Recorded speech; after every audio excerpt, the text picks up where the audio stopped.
buenas noches, es miércoles de Mesa de Análisis Internacional de Todos, Todas Tenemos una Opinión. Me da muchísimo gusto saludarle, yo soy Cinti Ramírez Reyes, soy internacionalista y le invito a que demos una vuelta por los temas del día de hoy.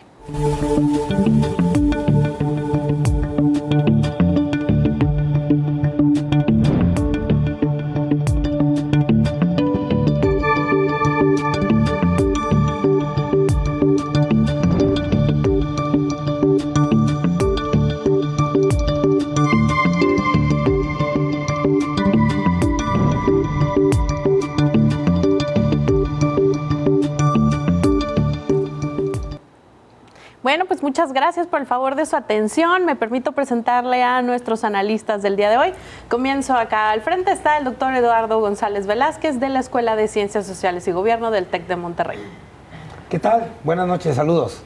Está también el doctor Carlos Cerda Dueñas de la Escuela de Ciencias Sociales y Gobierno del TEC de Monterrey. Muy buenas noches, un gusto compartir la mesa con mis colegas y con el auditorio. Pues muy bienvenidos ambos, y también está con nosotros la doctora Elizabeth Prado del Departamento de Estudios Sociopolíticos y Jurídicos del ITESO. Muy buenas noches, un gusto estar aquí como siempre. Bienvenida, Liz. Estamos en medio de estos días futboleros y de todo, ¿verdad? Ahorita platicaremos un poco más sobre eso. Nos acompaña también el doctor Jaime Preciado. Él es director del Centro de Estudios Latinoamericanos Avanzados de la Universidad de Guadalajara. Mucho gusto en estar aquí con esta mesa y estar en contacto con la teleaudiencia. Así es. Bueno, pues vamos a empezar por un tema que es muy importante, que se ha desarrollado en los últimos días, específicamente durante el fin de semana, de manera más fuerte, y tiene que ver con lo que parece son avances un poco más concretos en cuanto a un acuerdo para finalizar el conflicto bélico entre Irán y Estados Unidos. Comienzo con la doctora Liz Prado. Un poco cuál es el contexto, de dónde venimos, qué es lo que se habló estos días. Bueno, venimos de quizá el contexto más alentador desde que empezó la guerra el 28 de febrero, porque se anunció que se llegó a un acuerdo para la firma de un memorándum de entendimiento. Es muy importante distinguir este tipo de documentos de un tratado de paz que diera fin a el conflicto que se está viviendo. Sin embargo, en mi opinión, es el paso más sólido que hasta ahora hemos tenido. Vimos al presidente Trump anunciándolo con bombo y platillo, pero desde ese momento empezó la guerra también de las narrativas, que ha sido una constante a lo largo del conflicto, ¿no? Estados Unidos dice que prácticamente Irán accedió a todo lo que ellos pidieron, a todas sus condiciones, pero también el gobierno iraní lo está presentando como una victoria y un paso hacia la paz, ¿no? Ciertamente Irán tiene sus méritos en términos de las negociaciones, la resistencia, los logros, pero es muy importante que ellos han hacia adentro vendido esto como no terminó esto en un derrocamiento de régimen, ¿no? De un fin de la República Islámica, no nos mantuvimos firmes, tampoco hemos renunciado al programa nuclear. Entonces llega Irán con esa victoria en la narrativa, pero también hay oposición interna y eso sí es de llamar la atención. Incluso entre figuras prominentes de la República Islámica hay algunas críticas, pero lo cierto es, Cinti, que no conocemos todos los detalles del documento que se va a firmar este viernes en Ginebra y en ese sentido es muy difícil pronunciarse de todo. Además, ya veremos qué tan cierto es lo que queda plasmado en el papel y luego qué tanto lo cumplen las partes, porque recordemos que hay un tercer actor que es Israel y que ese actor no parece tampoco haber dado su brazo a torcer y es una de las condiciones de Irán. Entonces, veamos qué sucede, pero muy interesante y además creo que es lo más sólido que hasta ahora hemos tenido. Sí, así es, muy interesante, como ya nos comenta Liz, se trata de una suerte como de acuerdo preliminar para extender lo que había sido el cese al fuego que se pues declaró el 8 de abril pasado que iba a durar 60 días y entonces la idea es volverlo a extender y ver si en algún momento se logra como un acuerdo, Marco, para seguir discutiendo, por ejemplo, el asunto nuclear de Irán. Doctor Carlos Cerda, si nos puede ayudar con su análisis sobre este tema. Sí, pues es esta narrativa de lo que es, como bien dice la doctora Elizabeth, el punto de partida, un memorándum de entendimiento. Hay muchos puntos de lo que se ha podido saber, porque efectivamente no se sabe todo, que se van a dar como 50 días para seguir negociando, ¿verdad? Pero en la guerra de las narrativas, esa continúa, porque ya dijo también Trump que si no responden va a bombardear y todo lo demás. Entonces, tumba el ánimo constructivo, optimismo que se ha generado, no solo en la mesa, porque también el Papa hoy en su audiencia de los miércoles encomió mucho que se haya logrado este acuerdo de Estados Unidos con Irán, pero hay muchos puntos que todavía no se sabe exactamente hacia dónde van. El punto más importante es pues que Irán renuncia a tener un arma nuclear, una bomba, a lo cual ya había renunciado en el acuerdo que se firmó con Obama en 2015. Entonces, realmente aquí a mí me llama mucho la atención, por ejemplo, el US Today dice, es que no es un acuerdo, es una rendición por parte de los Estados Unidos. O sea, hay diferentes ópticas desde cómo se ve esto. Efectivamente, Trump anunció primero que iba a durar 14 días y que se iba a tumbar al régimen, ni lo uno ni lo otro. Y hay muchas cuestiones que en la preguerra, o sea, apenas vamos a ir hacia allá, hacia el statu quo que estaba en la preguerra. Entonces, pues realmente es este acuerdo, por eso lo ha publicitado tanto Trump, porque es como decir, ya señores, ya nos o sea, porque él sabe muy bien que se metió ahora sí que en una camisa de 11 varas, que no puede salir y que le va a afectar obviamente para las cuestiones electorales.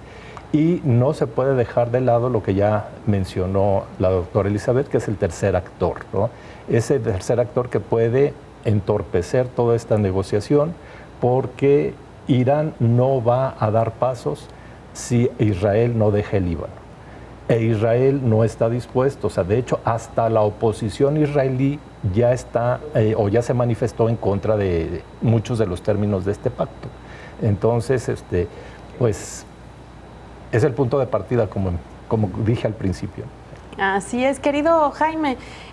Pues decía el mismo Obama, pues no es un esquema que sea cualitativamente mejor que el plan de acción integral conjunta que teníamos ya, sobre todo en materia nuclear, pero además de eso hemos analizado aquí en el programa que no nada más no se logra el alzamiento popular en Irán, sino que hay mayor apoyo para, mayor cohesión interna en torno al gobierno. También el arsenal convencional iraní parece que está en unos niveles de 70%. Ya comenzando remanufactura. El programa nuclear, ya lo hemos platicado muchas veces, se habían logrado más cosas antes de esta guerra de elección de Estados Unidos. ¿Tú cómo ves el tema? Bueno, ya está circulando el memorándum de entendimiento con los 14 puntos específicos y yo quisiera resaltar como los fenómenos que me parecen más esperanzadores. El primero es que al final del memorándum viene la idea de que esto tendrá que ser ratificado por el Consejo de Seguridad de las Naciones Unidas. Un triunfo para el multilateralismo, en el mejor sentido de la palabra, el multilateralismo por la paz y por el respeto entre las naciones. La segunda cuestión es lo que ya se señaló respecto a que no se suspende del todo la cuestión del programa nuclear, y el material que tienen ya procesado en términos enriquecidos se va a entregar bajo ciertas condiciones que serán acordadas por las partes, en el entendido de que no habrá un desarrollo de un arma nuclear. Entonces interviene la Organización Internacional para la Energía Atómica en toda lo que es la verificación de los términos. interviene en manera tangencial, a ver si estamos en una misma frecuencia, el Tratado de No Proliferación de Armas Nucleares, al cual no estoy seguro si Irán ya lo había firmado. Lo ratificó después del 2015. Exacto. Entonces, me parece que esos son como logros que no son solo de Irán, sino que son como recursos de paz, diplomacia y formas de convivencia que son superiores a como estábamos antes. Y por otro lado, yo revisando los 14 puntos, pues ciertamente sale muy bien fortalecido Irán en cuanto a que se suspenden todas las sanciones económicas. Se acuerda un fondo de alrededor de $300 mil millones para la región, y ahí es donde viene uno de los puntos flacos, que junto con la insistencia de Israel por no dejar el Líbano, es de los puntos como álgidos, porque aquí lo que es de esperarse es que Trump, al perder a su aliado principal, que es Israel, en los hechos, va a recurrir a los llamados acuerdos de Abraham, que contraponen al mundo árabe en contra del mundo persa. Y con ello, pues tendrán que venir nuevos programas de inversiones, programas de desarrollo, que son formidables las cantidades, porque además está el regreso de fondos que estaban retenidos para Irán. Todo esto hace una mezcla que estamos por ver sus alcances, pero que sus líneas son muy prometedoras, salvo estos dos contrapesos, ¿no? Israel con el lobby estadounidense que está en contra de la paz, y el tema de la unión del mundo árabe y los problemas que tienen que ver con la región y el estrecho de Hormuz. Bueno, pues nos vamos a quedar con esta idea. Les recordamos seguirnos en @NotiJaliscoTV. Vamos a una pausa y regresamos con este mismo tema.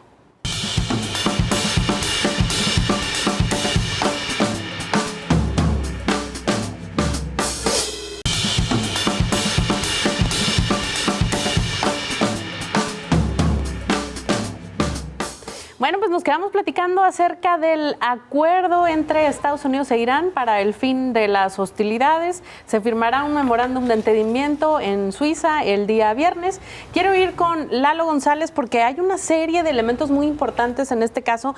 Por ejemplo, cómo el mismo Trump está sintiendo una presión muy fuerte dado que es año electoral. Estamos en un contexto en el que Estados Unidos está viendo una inflación que dobla prácticamente el objetivo que se había puesto la propia Reserva Federal, el Banco Central de los Estados Unidos, y eso también empieza a presionar fuertemente a la administración Trump. Lalo González, ¿cuál es tu análisis al respecto? Bueno, pues a mí lo que me parece, además de lo que ya aportaron en la mesa, tiene que ver con tres cosas que creo que quedan muy claras después de este entendimiento. El primero es que le sale el tiro por la culata a Trump por haber comprado la aventura bélica de Benjamín Netanyahu. Pero además de eso, lo que tenemos en el acuerdo es que nos están regresando a muchas cosas que teníamos antes del inicio de la guerra. Pero además nos está poniendo cosas que no estaban en el escenario y que ahora están a favor de Irán. O sea, ni siquiera a favor de Estados Unidos o de Israel. Es decir, por un lado sale Trump y dice, bueno, ya logré que el estrecho quede en libre tránsito cuando él había cerrado el estrecho y además estaba abierto antes del inicio del bombardeo a Irán. Por otro lado, según lo que sabemos, acepta que se va a descongelar millones de dólares que tiene congelados Irán en otros países, que se les regresará. Incluso habla de hasta $300 mil millones para pagos de daños por guerra. Pero además de eso, otro elemento que me parece que es muy importante es que la guerra se extendió a una territorialidad no solamente mayor, sino que no estaba en el imaginario del costo que iba a tener la guerra en términos de la Casa Blanca. Por supuesto que hay un costo muy alto en términos electorales que, aunque se firme el próximo viernes o dentro de 50 o 60 días, el costo electoral lo va a tener que pagar Donald Trump y los republicanos. Pero además hay algo que me parece que es muy, muy importante. En varios medios internacionales y desde varios analistas se ha comenzado a hablar de la pakistanización del Medio Oriente o el cercano Occidente. Es decir, un papel que ha jugado de manera muy importante Pakistán, que hoy lo pone en el centro de todas estas discusiones. Prácticamente todos los espacios se le han reconocido a Pakistán el papel que ha jugado para llevar a este puerto este conflicto bélico. Pero además de este asunto, creo que es muy importante no perder de vista los escollos que todavía tendría que superar Trump, ni siquiera con Irán, sino en Estados Unidos y obviamente con el mismo Israel. Por momentos el tono lo sube Trump y bueno, le dice de todo a Benjamín Netanyahu, que ha dicho yo no me salgo del Líbano. Todavía el día de ayer siguieron combates, bombardeos, etcétera, pero creo que ese es solo un escollo. El otro es el Congreso de Estados Unidos tendría que aceptar no solamente el fin del conflicto, sino el aparente supuesto pago por estos miles de millones de dólares por los costos de la guerra, pero además ni el secretario de guerra ni el director de la CIA están conformes con el acuerdo al que eventualmente llegaría. Y por supuesto, la misma reticencia de Israel. Entonces, tampoco es que Donald Trump tenga todos los hilos en la mano, y lo que está viendo en este momento es un escenario que ni cerca se tenía el 27 de febrero de este año. Híjole, doctor Carlos Cerda, quiero aprovechar un poco para comentar aquí que el día de hoy vimos el primer discurso de Kevin Warsh, que es el nuevo presidente de la Reserva Federal, y ahí, pues en un tono muy interesante que fue en medio de esta como rueda de prensa, eliminó prácticamente la posibilidad de que el Banco Central estadounidense baje las tasas de interés como lo quiere Donald Trump, dado el problema inflacionario tan fuerte que hay por ahí. Entonces parece que se le complica el asunto a Trump. También está el tema de estos 300,000 millones de dólares, donde ya contradijo Trump a su propio vicepresidente, J.D. Vance, y donde hoy amanecemos y dice, bueno, esos 300,000 millones de dólares en realidad no los íbamos a poner nosotros, vamos a ver si Irán se porta bien y más bien vamos a llamar a los países del Golfo a que inviertan o algo así. A mis aliados, dijo, fue la palabra que utilizó, ¿verdad? Pero bueno, antes de entrar al tema es que no tenemos que perder de vista que esta guerra es ilegal en el contexto del derecho norteamericano. O sea, él debió haber solicitado autorización al Congreso y se lo brincó. Entonces ahora va a ir con el pacto y a pedirle los 300,000 y todo, pues no sé qué va a pasar en esa situación, ¿no? Y por el otro lado, pues tenemos también esta conferencia de prensa del nuevo jefe de la Reserva, que es muy interesante porque acuérdense que el otro se fue casi con una denuncia penal por parte de Trump, o sea, no lo quería, hasta le reclamó las remodelaciones que hizo en el edificio, o sea, nimiedades, porque lo quería fuera de la Reserva, lo logró, trajo a alguien, vamos a decir, de sus confianzas, pero esta persona de sus confianzas es un técnico. Es un técnico que le sabe y dice, no, yo no puedo prestarme a lo que me está solicitando el presidente porque entonces la escalada de la inflación va a ser mucho peor. Y bueno, Trump es un beneficiario de la inflación que se vivió en el tiempo de Biden, el cuatrienio de Biden. Entonces, criticando acremente que la inflación a la que había llevado la administración demócrata de Biden, y ahora los niveles de inflación pues andan rondando por ahí o andan un poco más altas, en el entendido que mucho de esto es consecuencia directa de la guerra de Irak, que además también había sido una promesa de campaña de Trump no meter a los Estados Unidos a ningún conflicto bélico.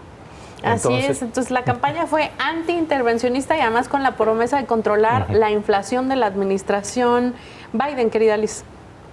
Sí, bueno, pues yo creo que de hecho lo que pasa al interior de Estados Unidos, pues también está sentando la pauta de todas las acciones que estamos viendo a nivel internacional. Ya sabemos que vienen las elecciones intermedias en noviembre y seguramente el tema de la inflación, de los altos costos, de los combustibles, pegándole al bolsillo a las personas, pues es una de las principales motivaciones incluso para alcanzar pues un acuerdo, ¿no?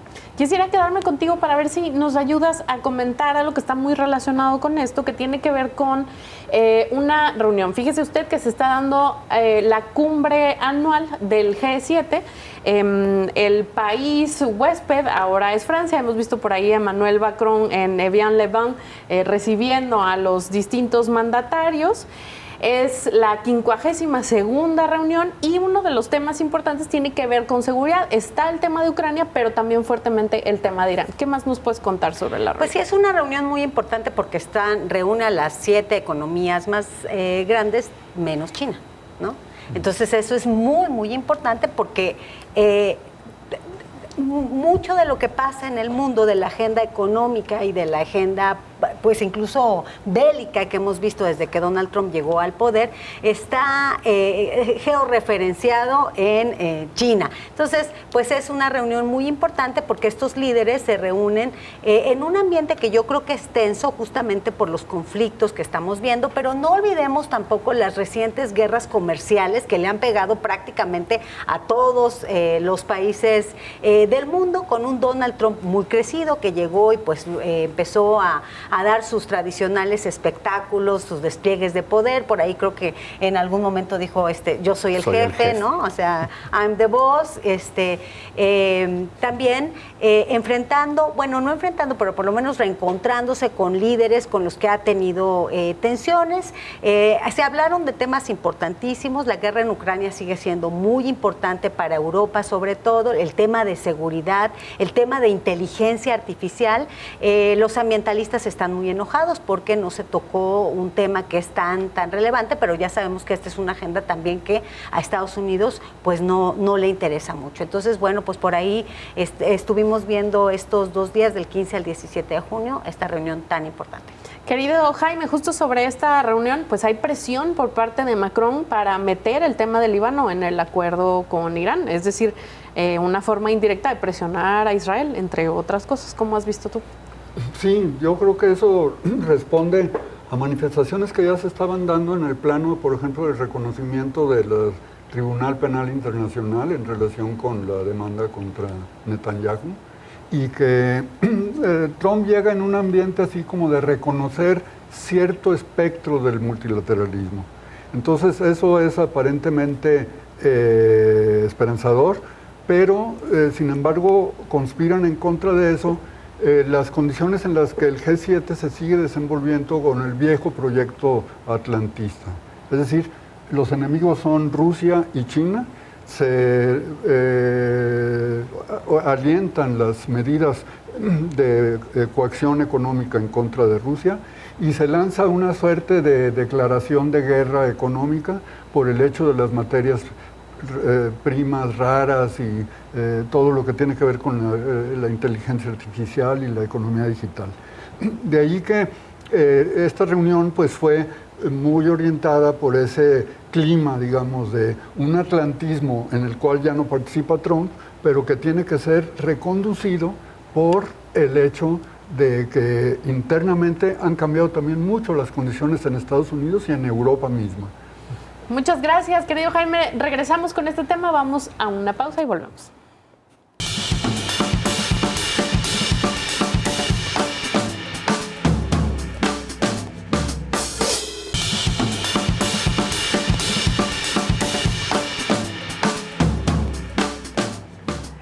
Lalo González, pues nos quedamos platicando sobre la reunión del G7 que se está llevando a cabo en Francia. Mientras hablamos, pues parece que el enemigo común es China, porque se están poniendo de acuerdo por ahí para pues aumentar los aranceles. Recordemos que está también la Unión Europea como bloque empujando este tema.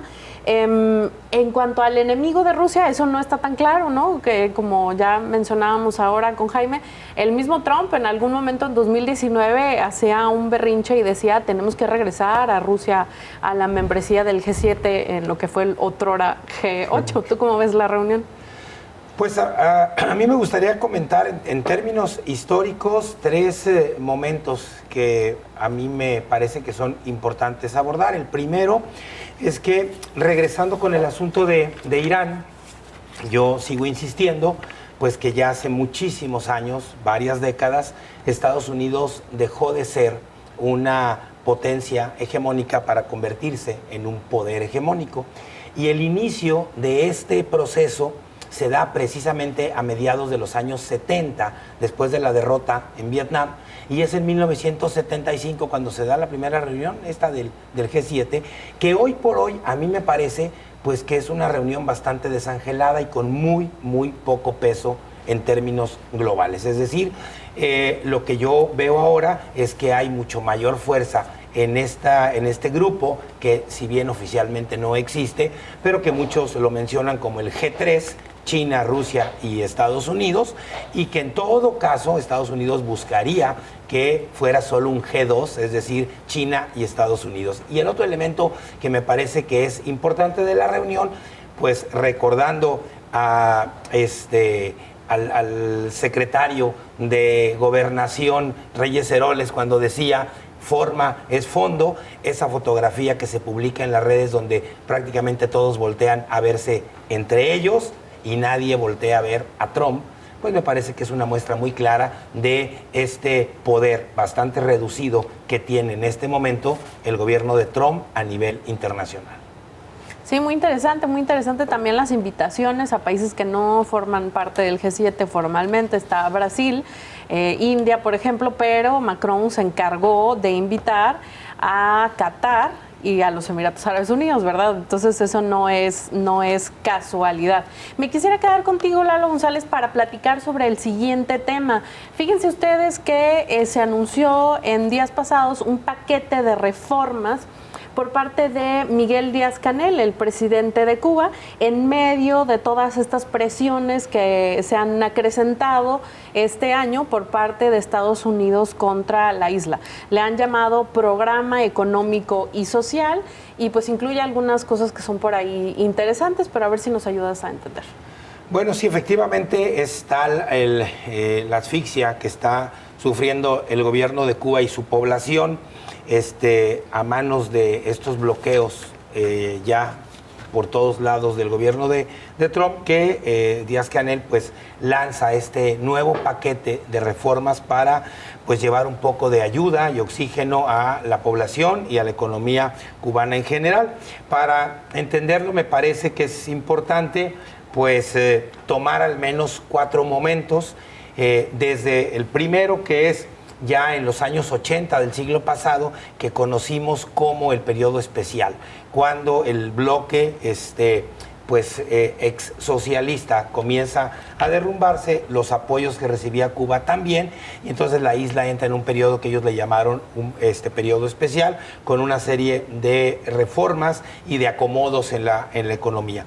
Después, ya con la llegada, el segundo momento, con la llegada de Raúl Castro ya al poder, se llevan a cabo varias reformas que a mí me parece que son importantes, con la idea de oxigenar la economía cubana y además de mostrar otra cara con relación a o frente a las presiones de Estados Unidos. Voy a mencionar algunas de ellas. Bueno, primero fueron 300 medidas las que echa a andar Raúl Castro, y entre estas medidas pues estaba ya el permitir a cubanos que pudieran comprar o vender autos, casas, hospedarse en diferentes hoteles, y aparecen los cuentapropistas, que es este grupo de personas que trabajaban para el Estado y que el Estado decide, con un recorte burocrático de 500,000 de personas, pues decirles, ustedes van a trabajar ya por su cuenta, ¿sí? Y empiezan entonces a autorizarse cerca de 180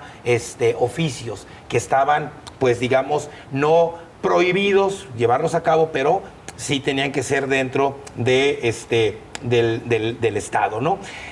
Y ahora lo que tenemos con Díaz-Canel, que sería el cuarto momento, porque primero hay que mencionar que cuando Díaz-Canel llega al poder, una de las primeras cosas que él planteó en su discurso, incluso de toma de posesión, dice que es necesario reducir la burocracia cubana y encaminarla a formas diferentes de economía. Y en ese sentido, el cuarto momento es precisamente estas leyes o estas medidas que acaba de lanzar, que tiene que ver con una descentralización del gobierno estatal, participación de las empresas públicas en mercados cambiarios, algo que me parece que es muy importante, el diseño de sus propios sistemas salariales sin techos regulatorios, ¿sí? Lo que se busca es mejorar también las condiciones de las MIPYMES y con ello también reorientar las inversiones del Estado y atraer inversiones del extranjero. Se va a permitir que algunos cubanos, los que puedan realizar inversiones en el extranjero. Algo importante, se comenzará a dejar de subsidiar productos y más bien se busca subsidiar a las personas. Y también, esto me parece que es fundamental, el asunto de reducir nuevamente la burocracia, que tiene un costo económico muy alto para la isla. De esta manera, pues Díaz-Canel busca oxigenar no solamente la economía de la isla, sino de manera muy particular, pues las bolsas de las personas en la isla. Muy bien, quisiera, querido Jaime, profundizar en un par de puntos ahí. El tema de la descentralización y cómo se busca recuperar en importancia a los municipios para diversidad de cosas, cuestiones de comercio, pero también el asunto de construcción de sistemas productivos locales. Un énfasis muy fuerte en seguridad alimentaria y producción de alimentos, desde luego por el embargo. Y bueno, otras cuestiones que tienen que ver con la reducción de la burocracia, los ministerios y el ahorro, y cómo eso permitiría financiamiento de programas sociales en lugar de la asignación de productos como se hacía tradicionalmente con las famosas cartillas de racionamiento. Entonces, moverse hacia una lógica de programa social de apoyo a la persona y no centrarse en el producto. ¿Cómo ves? Es que realmente el marco de estas medidas no podía ser más complicado y adverso realmente para lograr una política gubernamental con un pronóstico medianamente exitoso. Y es que esto recoge contradicciones que viene arrastrando el gobierno cubano desde que cayó la Unión Soviética, y que muchos nos hemos preguntado por qué no se han adoptado medidas similares al caso vietnamita de una economía mixta, o por qué no se ha ido por la línea del llamado socialismo de mercado chino, que llevaría a otras medidas que ya urgían. O sea, el gobierno cubano fue intensamente terco, en el mejor sentido de la palabra, no lo quiero volver una crítica, en el plano de no permitir que el salario fuera una forma de acumulación, ¿sí? Que no hubiera explotación del trabajo. Y por eso las medidas que tienden a flexibilizar la cuestión salarial en casos, en regiones, en municipios, es muy importante. Segunda reflexión tiene que ver con el tema de las economías centralmente planificadas. Y aquí es donde Cuba había tenido una inercia muy fuerte en ese plan de un control de La Habana sobre el resto del territorio, que es asfixiante y que pues vemos que tuvo repercusiones muy malas, porque se centró en la obtención de divisas con base en el turismo y no se pudo diversificar toda la especialización de la producción cañera en la cuestión de alimentos. De ahí que tengamos un escenario en el que sí hay medidas que tienen unas constricciones muy, muy grandes. Indudablemente que esto podrá ayudar a casos, a políticas localizadas que sean adaptadas a las condiciones más locales, pero el tema es el plan y todas sus consecuencias con relación a su integración con la economía mundial. Sigue teniendo el poderoso, cruel y destructivo bloqueo que sigue emprendiendo Estados Unidos sin ninguna concesión. Sí, es tremendo. Liz, ¿tu lectura al respecto de la reforma? Sí, bueno, es justamente creo que ese punto que con el que cierra Jaime su intervención me parece nodal, porque hay países como Vietnam que pese a ser una república socialista y tener una economía pues bastante centralizada, logran integrarse en la economía global a través de diferentes formas, ¿no? Ahí en Vietnam, por ejemplo, China ha jugado un papel muy, muy relevante con inversión, o sea, yo estuve recientemente en Vietnam y el nivel de desarrollo que se ve en el país es muy significativo, ¿no? Pero creo que aquí el bloqueo contra la isla es lo que ahorca las posibilidades de que llegue esa inversión, porque pues Estados Unidos no permite ni que llegue petróleo. Entonces, ¿cómo pones en marcha, ¿no?, una economía que necesita de todos estos insumos? De las reformas, pues algo también muy importante es lo que tiene que ver con los residentes en el extranjero.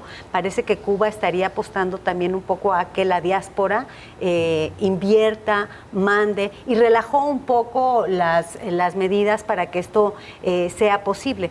Sin embargo, lo que se ve entre la diáspora cubana en Estados Unidos es más bien un resentimiento contra el régimen y al final pues siguen preservándose categorías como las de inmigrado, que deja poco margen de acción a salvaguardar los intereses de la diáspora en Cuba, ¿no? Porque son ciudadanos, aunque sean ciudadanos estadounidenses, no pierden la ciudadanía cubana. Cuba no reconoce la doble ciudadanía, entonces serían tratados como cubanos en caso de conflicto, y esto es pues muy adverso para la diáspora.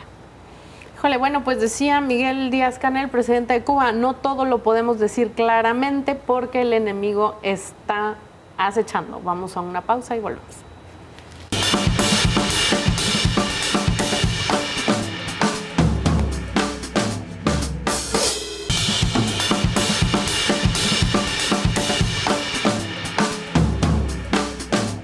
Ya estamos por acá de regreso y quiero acudir al doctor Carlos Cerda para que nos ayude a entender el nuevo Pacto de Migración y Asilo de la Unión Europea.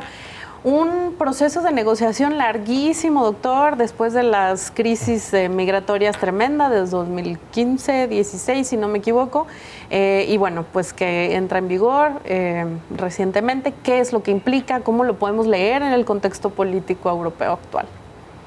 Bueno, sí, el pasado 12 de junio, el viernes pasado, entra en vigor un convenio, un acuerdo, una nueva directiva en materia de política migratoria y asilo que regirá en los 27 países que integran la Unión Europea y que se terminó de negociar en 2024. Se dio un vacatio legis, como se llama aquí, ¿verdad? De 2 años, entra en vigor finalmente y lo que viene pues no es más que un endurecimiento de las políticas migratorias de la Unión Europea. En sintonía, obviamente, ¿verdad?, con todo lo que hemos estado viendo en la materia, pero son medidas pues, que vienen a perjudicar bastante a las personas que intentan conseguir una mejor vida en ese espacio geográfico. De entrada, pues se reducen los tiempos, ¿verdad? Eso uno diría, pues eso es muy positivo, ¿no? Nada que ver con eso, porque lo que quiere la Unión Europea es que el solicitante de asilo o el migrante permanezca lo menos posible en el espacio europeo. Entonces, todos estos procedimientos se van a reducir a máximo 12 semanas. Entonces, y en el caso de que se deniegue el asilo, se le daría como un plazo de gracia para buscar a dónde se va a mandar a esta persona, o sea, a dónde se va a deportar, es la palabra jurídica correcta para el punto, ¿no? Otro punto muy importante es el famoso Eurodac, que era prácticamente marcar archivar las huellas dactilares de los migrantes. Ahora se extiende al reconocimiento facial y la edad de 14 años pasa a los 6. O sea, un niño de 6, 7 años va a ser fichado literalmente para cuestiones migratorias. Se establece un sistema, ¿verdad?, de crisis por si vuelve a haber lo que vimos, ¿verdad?, migraciones masivas, cómo se van a tratar estas. Hay una nueva figura que se llama Sistema de Solidaridad, que va a aplicar sobre todo para los países más receptores de migrantes, que en este caso se señalaron específicamente a España, Italia, Grecia y Chipre.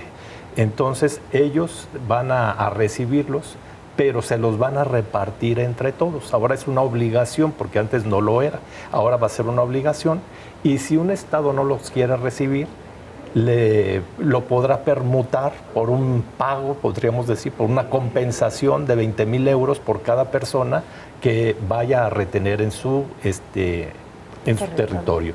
Entonces, pues prácticamente lo que estamos viendo es eso. Se avecinan deportaciones masivas en la Unión Europea bajo este nuevo esquema jurídico.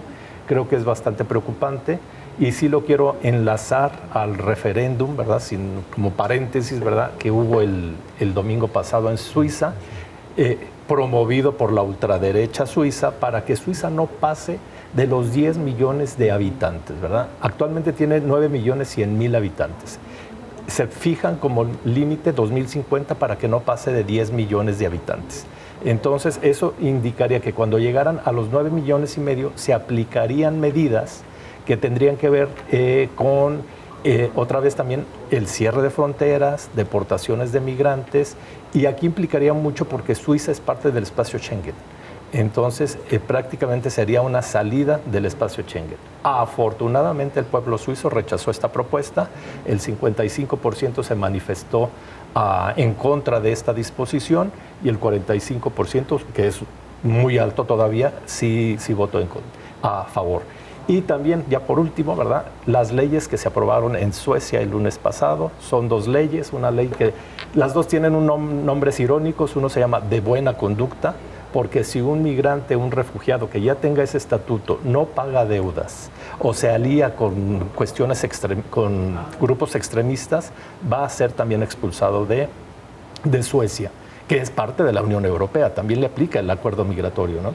Y la otra se llama la ley del soplón, así le pusieron, ¿no? Porque los funcionarios, sobre todo del área financiera, si detectan a alguien irregular, lo tienen que denunciar. Originalmente el proyecto de ley también incluía a trabajadores del sector educativo y del sector salud. Afortunadamente eso no pasó, pero si un funcionario, digamos, de Hacienda detecta a un migrante, lo tiene que denunciar al gobierno para que pueda ser deportado. Entonces, bastante desalentador lo que hemos visto en estos días en materia migratoria. Así es, y entre otras cosas, pues responde, querido Jaime, a este ambiente político de presión, xenofobia, posturas antiinmigrantes por parte de diversos grupos políticos y partidos en distintos países de la Unión Europea. El tema de las cuotas, el asunto de nosotros somos frontera, específicamente hablando de las crisis de 2015-16 que tenían que ver con Siria y el norte de África, Italia y compañía decían, bueno, pues quizás necesitamos hacer un reparto de las personas que llegan a estas fronteras, que serían las del sur de Europa. Y ahí es Angela Merkel, ¿no? La primera que propone un sistema de cuotas y de solidaridad entre todos, y ahora esto entra en el pacto migratorio. ¿Tú cómo ves este asunto, Jaime? No, pues sí, totalmente preocupante en lo que toca a todas estas medidas que ya fueron también presentadas. Yo simplemente quisiera subrayar un par de cosas. Por un lado, las cuotas de migración en una Unión Europea formada por naciones con intereses más o menos heterogéneos, lo cual lleva a la política del tercer país y a una serie de financiamientos que los países del norte de Europa están dispuestos a dar a los países mediterráneos para recibir migrantes, de tal forma que no se les concentren en sus territorios. Y la otra cuestión es las políticas, digamos, de reconocimiento de derechos, en lo cual yo creo que la política que ya está en proceso y ya lleva más de 150,000 personas registradas en España, que abrió una cuota de hasta 400,000 personas migrantes que pudieran regularizar sus derechos. Y quisiera terminar pues con un tono de decir, si bien todo esto lo ha sido formado, está la memoria de Belfast, tan reciente, ¿no? De un ciudadano sudanés que acuchilla a una persona nativa. y esto pues indudablemente que induce toda esta política del miedo, el terror y todo lo demás, pero frente a ello yo creo que Europa también tiene fuerzas y así lo demostró la visita del Papa, en particular a las Canarias, donde habló del tema de la migración, en donde el problema de la aceptación del otro, de la diferencia, de la diversidad, se convierte en un desafío para una política migratoria democrática de convivencia. Así es, y un poco regresar el foco al asunto del sistema económico, ¿no? Y no al tema de las personas en sí mismas. O sea, porque hay una densidad compleja que no es tratada por esas políticas. Por ejemplo, en el caso de Suecia, aproximadamente el 83% de las víctimas de extranjeros son los propios extranjeros que se asesinan entre sí. Y eso pues es una cuestión que tiene que ver mucho con la manera en cómo se formulan esas políticas. Así es, y hay una serie de bulos y falsedades que se esparcen por todos lados respecto a las personas migrantes. Querido Lalo González, quisiéramos comentarles a quienes nos ven que sí nos damos cuenta que estamos en medio de la Copa FIFA del Mundial y hay una serie de cuestiones que nos gustaría compartir con ustedes desde una lectura más política, geopolítica del fútbol. Hemos visto asuntos muy interesantes, desde el hijo de Zinedine Zidane jugando para la selección de Argelia hasta, por ejemplo, el goleador de Bosnia, que es nacido en Estados Unidos, pero hijo de migrantes y justamente refugiados bosnios que llegaron a los Estados Unidos en 2015 después de haber sobrevivido la terrible matanza de Srebrenica en Bosnia. Entonces hay una serie de asuntos ahí muy interesantes que quisiera aportar cada quien. Bueno, dos o tres cosas. La primera es que aunque el Trump en la primera edición de su presidencia pues no daba muestras precisamente de cordura mental, pues tampoco hubiésemos pensado que hubiera llegado a tanto como lo está haciendo en esta segunda ocasión, que es cuando recibe Estados Unidos la Copa Mundial. Sí, entonces creo que ese es un punto muy importante que no hay que perderlo de vista, que nos lleva a una segunda reflexión que tiene que ver con la discriminación de manera sistemática para diferentes grupos que están participando en la Copa del Mundo. Solo menciono dos: el caso de Irán, que tiene que dormir en México, ir a jugar a Estados Unidos y regresar, pero también está el caso de Uruguay, a los cuales pues prácticamente les pusieron los perros de guardia, les revisaron todo lo que traían, pues en un acto precisamente así, ¿no? De criminalizar a estos jugadores. Y el tercer elemento que creo que es muy importante y que se enlaza precisamente con el tema de la migración en Europa es que el Mundial vuelve a ser una gran paradoja para la migración, como lo es el libre comercio de las mercancías para la migración. La primer mercancía del capitalismo es la mano de obra y es la única mercancía que no se mueve con libertad entre las fronteras. Y por otro lado, hay jugadores que han nacido en diferentes partes del mundo, que juegan para selecciones de otros países que nos muestran precisamente la presencia migratoria en un evento como este. Doctor Carlos Cerda. Así rapidito, bueno, cuando se da las sedes en el 2018, y Trump era el presidente de los Estados Unidos y él declara, lamentablemente no me va a tocar porque mi periodo termina en 2025, porque él pretendía reelegirse y por eso dijo, no me va a tocar el Mundial.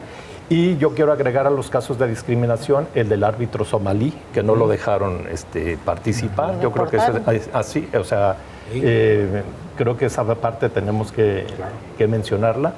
Y la segunda, doctor, lo tengo que interrumpir, pero va a seguir el Mundial y entonces vamos a empezar con esos comentarios la semana que viene. Gracias, Lalo, Carlos, Liz y Jaime. Nos vemos la próxima. Muchas gracias.